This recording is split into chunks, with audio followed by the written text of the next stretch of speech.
اس دن کے بعد میں نے وہ چہرہ نہیں دیکھا تھا، بس خوشبو آتی تھی یا پھر کچھ آوازیں جو میرے علاوہ بھی کسی اور کی موجودگی کا پتہ دیتی۔ میں اب تنگ آ گیا تھا، جب بھی آنکھ لگی تو چونک کر اٹھ جاتا، یوں سوتے ہوئے جب کروٹ بدلتا تو یوں لگتا جیسے میرے پیچھے کوئی اور بھی لیٹا ہوا ہے۔ کروٹ بدلنے پر یہ احساس ہوتا، میں جانتا تھا وہ یہیں پر ہے، مگر سامنے نہیں آتی۔ میں نے کہا، میرے سامنے آؤ اور مجھ سے بات کرو۔ میرے دل دماغ کو بغیر کنٹرول کیے یا پھر میرا پیچھا چھوڑ دو تاکہ میں سکون سے رہ سکوں، مگر کوئی جواب نہ آیا۔ میں چھت کو گھورتے ہوئے یہ باتیں کر رہا تھا، میں جانتا ہوں تم یہیں پر ہو، سامنے آؤ اور مجھ سے بات کرو۔ اسی وقت باہر سے بارش برسنے کی آواز آنے لگی، پھر آواز جب کافی تیز ہو گئی تو میں نے سوچا کہ دیکھتا ہوں جا کر۔ کچھ دیر پہلے تو آسمان صاف تھا، یہ کیسی بارش ہے؟ میں نے اٹھ کر دروازہ کھولا تو کچھ بھی نہیں تھا۔ میں پلٹ کر ابھی بستر پر لیٹا ہی تھا کہ دروازے پر دستک ہوئی۔ میں نے لیٹے ہوئے ہی پوچھا، کون ہے؟ سوچا ہو سکتا ہے چھوٹا بھائی ہو، تو کوئی جواب نہ آیا مگر دستک جاری تھی۔ میں اٹھا، دروازہ کھولا تو کوئی نہیں تھا۔ میں نے دل میں سوچا، مجھے تنگ کیا جا رہا ہے۔ یہ معاملات چلتے آ رہے تھے۔ رات اسی طرح سے گزر گئی، کبھی کمرے کی چھت پر چلنے کی آواز، کبھی میرے بستر پر بیٹھنے کی آہٹ وغیرہ۔ آج 4-5 دن بعد میں گھر سے نکلا تھا، وہ بھی خاور نے مجبور کیا تو چلا آیا۔ ادھر ادھر کی باتیں چلتی رہیں۔ خاور نے کہا، یار شام کو کہیں جانا ہے، تم بھی ساتھ چلو۔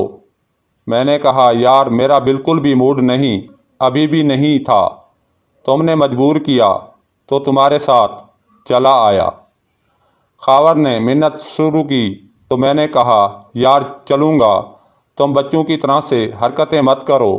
خیر، شام کو ہم اپنی مطلوبہ جگہ پر جا پہنچے۔ اندھیرا پھیل چکا تھا، یہ مکان ابھی زیر تعمیر تھا۔ چند کمرے نیچے اور 2 کمرے اوپر کی منزل پر بنے تھے۔ 10-12 لڑکے تھے، جن میں سے میرا جاننے والا کوئی نہیں تھا۔ یہاں آتے ہی مجھے چرس کی بو محسوس ہوئی تھی۔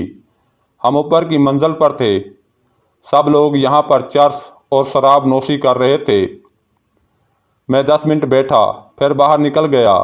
مجھے سگریٹ نوشی سے نفرت تھی، بلکہ ہر نشے تماشے والی چیز سے ہی میں جانتا تھا کہ خاور کبھی کبھار چرس پیتا ہے، مگر میرے دماغ کی بتی دھوئیں سے ہی گل ہو جاتی تھی۔ مجھے خاور پر بہت غصہ آ رہا تھا۔ جب وہ باہر آیا تو میں نے کہا، جلدی کرو، نکلو یہاں سے۔ 10 منٹ کا کہہ کے وہ آدھے گھنٹے بعد آیا۔ وہاں سے کچھ دیر آ کر میں نے کہا، تم جانتے ہو کہ مجھے یہ سب حرکتیں پسند نہیں، پھر بھی تم مجھے یہاں لے کر آئے۔ خاور نے کہا کہ آج کے بعد ایسا نہیں ہوگا۔ ہم جب گاؤں کے قریب پہنچے تو خاور اپنے گھر کی جانب چلا گیا اور میں اپنے گھر کو اس گلی کے موڑ کے سامنے ایک برساتی نالا ہے، بارش میں جو نہر کی صورت اختیار کر لیتا ہے۔ نالے کے اس پار میدان ہے، آبادی نہیں ہے۔ وہاں پر میں نے دیکھا کہ بہت سے لوگ جمع تھے۔ رات کا وقت ہو گیا تھا، سردی بھی تھی، اس لیے رات اور سیاہ تھی۔ ہر عمر کے لوگ تھے جو وہاں پر موجود پودوں کو پانی دے رہے تھے، نالے سے بھر بھر کر۔ میں کھڑا حیرت سے دیکھتا رہا، یہ کون لوگ ہیں اور کہاں سے آئے ہیں؟ ہمارے گاؤں کے تو نہیں تھے۔ پھر خیال آیا کہ یہ لوگ یہ نہ سمجھے کہ میں ان کی عورتوں کے چکر میں یہاں رک گیا ہوں۔ یہی سوچ کر میں پھر چل پڑا۔ کچھ دور جا کر واپس پلٹ کر دیکھا تو وہاں پر دور دور تک کچھ بھی نہیں تھا۔ میں سمجھ گیا کہ ماجرا کیا۔ گھر پہنچ کر کھانا کھا کر اپنے کمرے میں جاگتا رہا۔ صبح کہیں جا کر آنکھ لگی۔ سو کے اٹھا تو میں نے املیات کی وہی کتاب نکالی جس کا ذکر کہانی کے شروع میں کیا گیا ہے، تاکہ دیکھ سکوں کوئی ایسا عمل جس کے کرنے سے میں یا تو اس عورت کو اپنے بس میں کر لوں یا یہ میری جان چھوڑ جائے، مگر اس میں کوئی ایسا عمل یا طریقہ کار نہیں تھا۔ دفعہ جن واسے پری کا میں مایوس ہو گیا، جیسے چل رہا ہے چلنے دو۔ میں خاور کی طرف چلا گیا۔ جب گھر واپس آیا تو چھوٹے بھائی نے مجھے دیکھتے ہی میری جانب دوڑ لگائی۔ میں گھبرا کر رک گیا۔ بھائی، میں نے آپ کے کمرے میں سفید رنگ کی بلی دیکھی ہے، کھڑکی سے دروازہ بند تھا، وہ اب بھی اندر ہی ہوگی، آپ دروازہ کھول دے، میں اس کو باہر نکالتا ہوں۔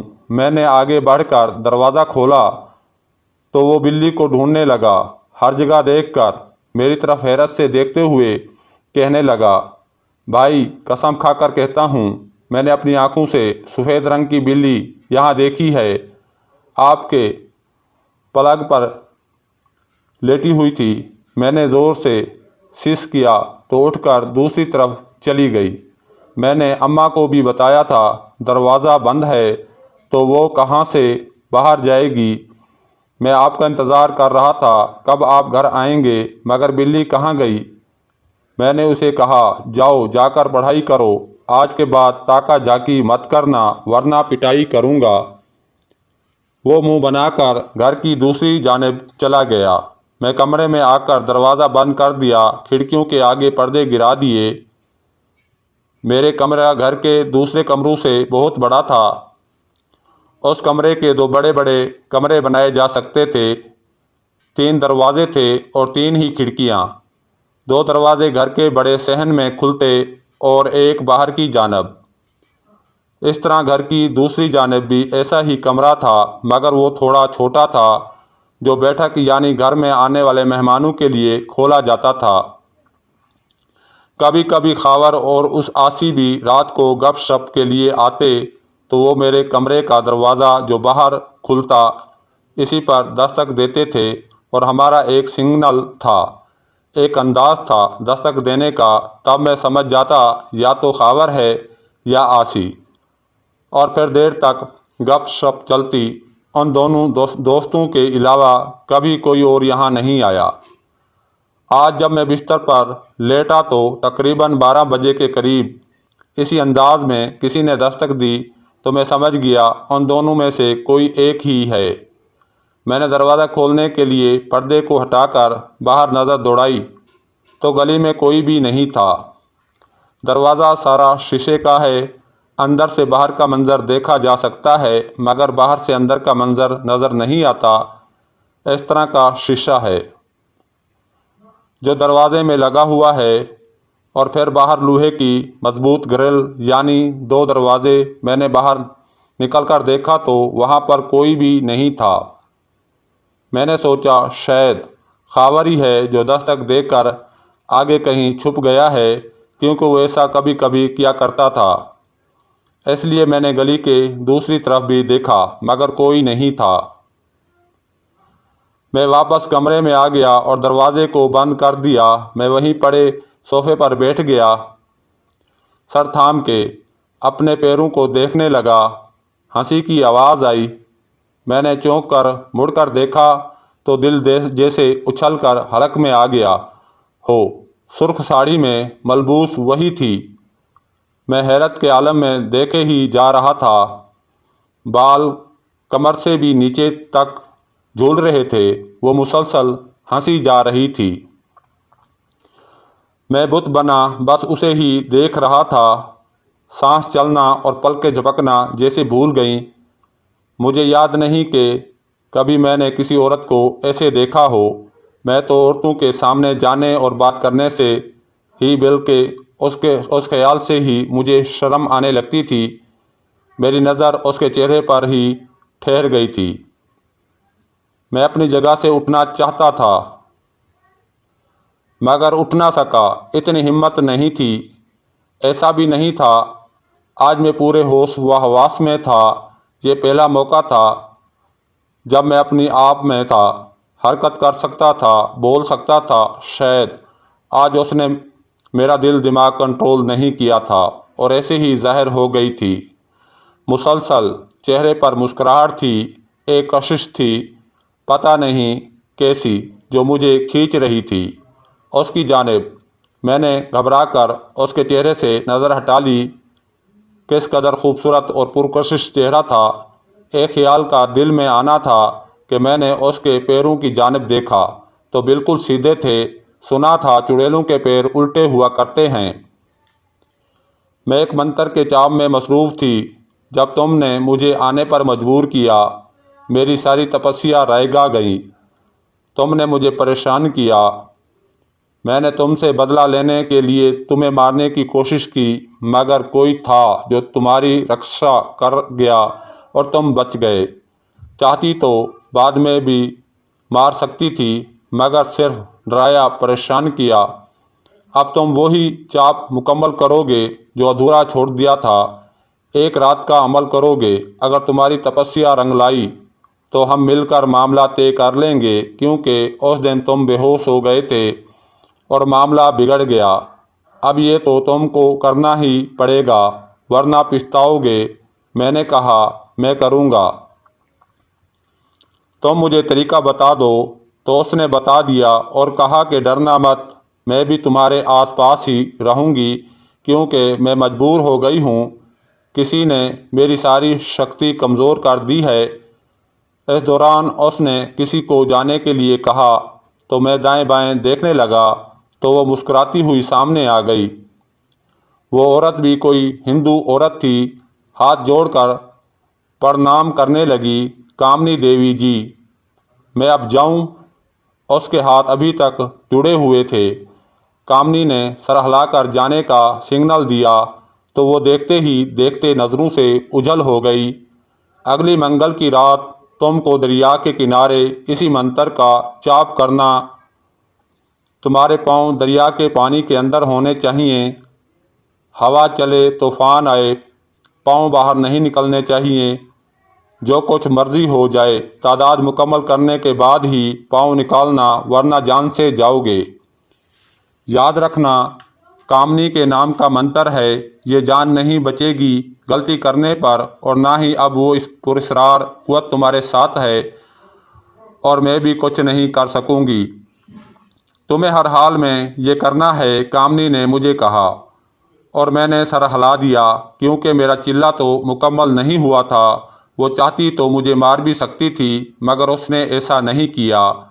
وہ اس منتر کو کر زیر اثر تھی جس کا میں جپ کرتا تھا۔ ایک بات، کسی سے دل لگی لگاؤ یا دوستی جنات کے اپنے اختیار میں ہے۔ کوئی بھی انسان جنات کو قابو یا اپنا غلام نہیں بنا سکتا۔ مخصوص وظیفہ اور کچھ مخصوص تسبیحات ہیں جن کے تابع جنات ہوتے ہیں، کسی عامل کے نہیں بلکہ عمل کے تابع ہوتے ہیں۔ یہ اب کامنی کا اپنا دلی لگاؤ تھا۔ جو وہ چھوڑ کر جانا چاہتی تو جا سکتی تھی، مجھے مار بھی سکتی تھی، مگر شاید قدرت کو مجھ پر رحم آ گیا، کیونکہ وہ میری غلام نہیں تھی بلکہ اس عمل کے تابع تھی جو میں پڑھتا تھا۔ جیسے روحانیت، اللہ الصمد، یہ بھی باموکل ہے۔ کوئی بھی جب اس کو ایک مخصوص طریقہ، وقت اور ساتھ ایک مخصوص تعداد تک پڑھے گا تو اس کی چلہ کشی کرے گا، تو اس اسم کے ساتھ جو جنات جڑے ہوئے ہیں وہ کام کریں گے۔ مطلب جنات ان لفظوں کے تابع ہوتے ہیں، عمل کے تابع ہوتے ہیں، انسان کے تابع نہیں، سوائے حضرت سلیمان علیہ السلام کے، جن کے تابع خود اللہ پاک نے جنات کو کیا تھا۔ باقی کسی انسان سے دلی انس جنات کی اپنی مرضی پر منحصر ہے۔ وہ کسی کے دوست بن جائے یا خود کو کسی پر ظاہر کیے بغیر اس کے کام آتے رہیں، مگر ایسا بہت ہی کم ہوتا ہے، کیونکہ جنات کی فطرت میں اللہ تعالیٰ نے شر رکھا ہے۔ میرے ایک رات کے اس عمل سے بہت سے مسئلے حل ہو سکتے تھے۔ میں نے کامنی سے کہہ دیا تھا کہ میں ضرور عمل کروں گا۔ کچھ باتیں تھیں جو ہم طے کر چکے تھے اور کچھ باتیں تھیں جو اس عمل کے بعد طے ہونی تھیں۔ اب اگلے پلان بنانا تھا۔ یہ بات بتا دوں کہ اس عمل کو کرنا ایسا تھا کہ کوئی اور اس عمل کو نہ کر لے، ورنہ نقصان دونوں کا تھا۔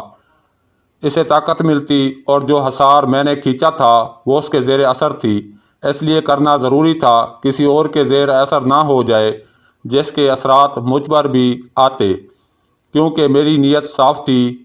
میں نے یہ نہیں سوچا تھا کہ جن قابو کر کے میں فلاں کام کروں گا، میرا بس شوق تھا، کوئی مقصد نہیں تھا۔